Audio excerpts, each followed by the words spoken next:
नमस्ते, स्वागत है आपका हिंदी मॉरलिटी स्टोरीज पर। फोन की घंटी बज रही थी। नंदिनी ने नहीं उठाया, ये सोचकर कि बाबूजी का फोन तो होगा नहीं।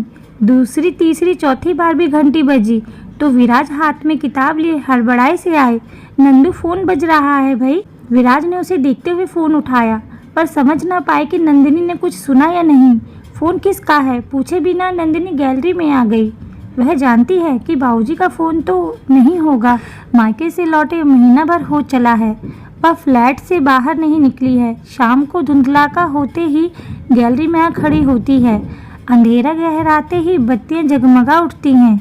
मानो महानगर में होड़ शुरू हो जाती है भाग दौड़ की। वह हंसते बतियाते लोगों को ताकते हुए और भी उदास हो जाती है। विराज उसकी मनोस्थिति समझ कर भी बेबस थे। वह जानते हैं बाबूजी के एकाएक चले जाने से नंदिनी के जीवन में आए खालीपन को। बाबूजी नंदिनी के पिता तो बाद में थे, पिता से ज़्यादा वह नंदिनी के भरोसेमंद मित्र एवं माँ भी थे। माँ से ही मन की बातें करती हैं बेटियाँ। नंदिनी की माँ भी बाबूजी ही थे और पिता भी। माँ को तो उसने देखा ही नहीं। हमेशा बाबूजी से सुना कि माँ मिट्टी से नहीं बल्कि फूलों से बनी थी, बेहद नाजुक। गर्म हवा के एक थपेड़े से ही पंखुड़ी पंखुड़ी हो बिखर गई। अस्पताल के झूले में गुलाबी गोरी बिटिया को देखते ही बाबूजी ने सीने पर पत्थर रख लिया और अपनी बिटिया के लिए खुद फौलाद बन गए। उन्हें जीना होगा बिटिया के लिए। विराज ने विवाह के बाद नंदिनी के रिश्तेदारों से पिता पुत्री के प्रगाढ़ संबंध, बाबूजी के करुण संघर्ष गाथा को इतनी बार सुना है कि उन्हें रट गई हैं। सब बातें उन्हें भी बाबूजी की कमी खलती है। नंदिनी ने तो बाबूजी की गोद में आंखें खोली थी। वह समझ रहे हैं उसकी मनोस्थिति। नंदिनी को समय देना ही होगा। नंदिनी कंधे पर स्पर्श पाकर चौंक गई। कैसी जानी पहचानी ममता से भरी कोमल छुअन है। गर्दन घुमाकर देखा, विराज है।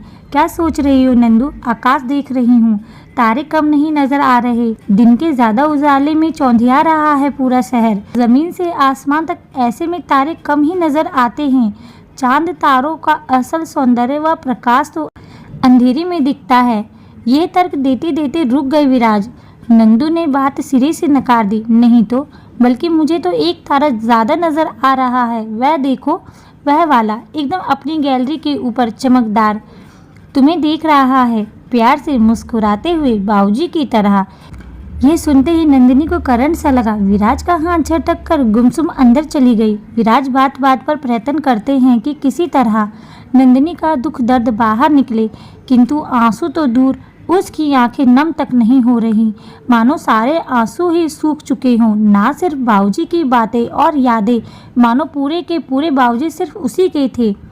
यादों बातों तक में किसी की हिस्सेदारी उसे मंजूर नहीं। नंदिनी सीधे बेडरूम में आ गई।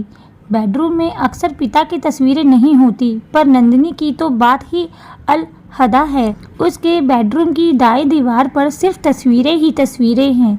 बाबूजी के साथ वह या उसके संग बाबूजी। विदाई वेला की तस्वीरें। वह तस्वीरों पर उंगलियां फेर रही थी कि ड्राइंग रूम में रखा फ़ोन फिर बज उठा। उसका जी धक से रह गया। घड़ी देखी, 8 बज रहे हैं। उसी ने तो बाबूजी को समय बताए थे, सुबह 10 बजे के बाद और शाम को 7 बजे के बाद, वरना वह तो उठते ही फ़ोन लगा देते थे। बेटा तो ठीक तो है? नींद अच्छी आई? नाश्ता ज़रूर करना। खाना क्या क्या बनाएगी? बढ़िया कपड़े पहनना। तमाम सवाल। और शाम होते ही विराज ऑफिस से आ गए। नवेली ने तुझे तंग तो नहीं किया? शाम को घूमने जाते हो ना? आदि सवाल अक्सर वही होने के बावजूद उनमें इतनी परवाह फिक्र होती कि नंदिनी का मन गुलाब गुलाब हो जाता। कई बार वह सुबह बिस्तर या बाथरूम में होती या शाम को विराज ऑफिस से ही नहीं लौटते होते, तब पिता पुत्री के मध्य समय तय हुआ था। हड़बड़ी में वह बाबूजी से मन की बातें ही नहीं कर पाती थी। अक्सर बिटिया मन की बातें माँ से करती हैं। इसी हिसाब से बाबूजी उसके माता पिता दोनों ही थे। उसका तो मायका ही खत्म हो गया। कहने को तमाम नाते रिश्ते हैं, पर सब कहने भर के। महीने में 2 महीने में औपचारिक बातें ही होती हैं। फिर फोन बजा। विचार श्रृंखला में बाधा पड़ते ही नंदिनी पैर पटकती ड्राइंग रूम में पहुंची ही कि देखा विराज फोन को डिस्कनेक्ट कर रहे थे। एक हाथ में फोन का प्लग और दूसरे में नवेली को थामे वे ठगे से खड़े रह गए। नवेली नाना की प्यारी नातिन, बाबूजी का नन्हा सा खिलौना। इसे तो समझ भी नहीं होगी कि नाना अब कभी नहीं नजर आएंगे। नंदिनी एकटक अपनी बिटिया को देखने लगी और विराज नंदिनी को। वे द्रवित हो उठे उसके दुख से।